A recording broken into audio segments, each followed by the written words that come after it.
Hi Donald, welcome back to the latest in my series of You're not a master strategist, you're not playing 4D chess, you're simply a complete loon, an egotistical narcissist who is as thick as shit that somehow has landed himself in the White House for a second term.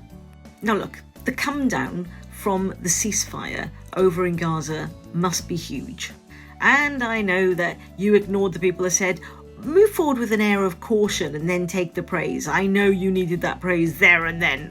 In fact, I personally believe that it was the adrenaline of everybody loving you over in Israel that made you get on the phone to Putin and said, let's meet up again. Because we all know you really want the Nobel Peace Prize. We're not even sure whether you care about the peace, but you do want that prize. Even if that means rewarding the aggressor, you know, the person that invaded the sovereign state that you're now saying to their president, just give him a little bit.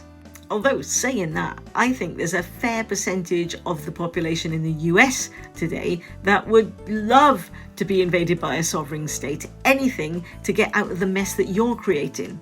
And I understand that you're limited where you could meet Putin, because let's face it, he is a war criminal, not that you care about that. But I wonder why Budapest, because of course Budapest was where the Budapest Memorandum was signed. You know, when you said you would protect Ukraine. I mean, not you, I mean like a president that was a real president, the president at the time.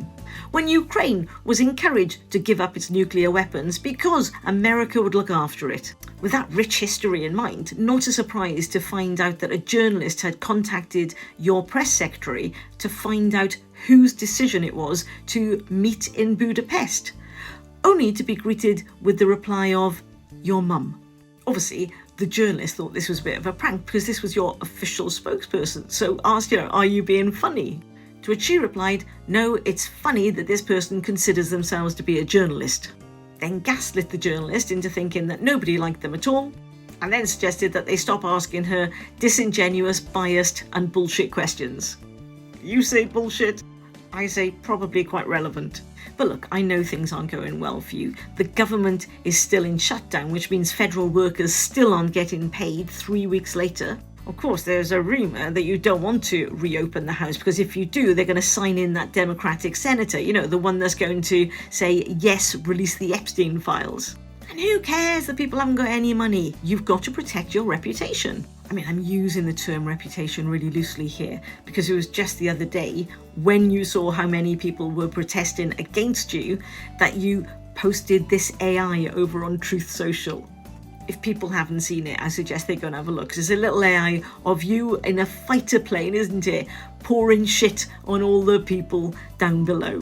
Which is somewhat ironic because actually what they're protesting about is the fact that you're pouring shit on them. But not to worry, your senators have got your back, probably because they're a little bit scared because you're a bit of a loon. They pointed out that if people were on the No Kings protest, they weren't just being anti-American, they were being anti-Christian because the King of Kings is Jesus. The spin of a yo-yo to have gone there though, wouldn't it? Anyway, listen, speaking of spin, great new plan to distract from things not going as well as you want them to. Or as we see it, going exactly the way we thought it might. You're now claiming that Obama committed treason over that Russia stuff. That'll be the Russia stuff that investigated you. Anyway, let's not dwell on that. Let's focus on this. I thought you were doing a little piece of modern art. I thought this was indicative of how your second term was going. But apparently, no, the demolition is of the White House because you want to build your big ballroom. And you're going to meet your senators by that demolition site because they can't go to work because you've shut the government down.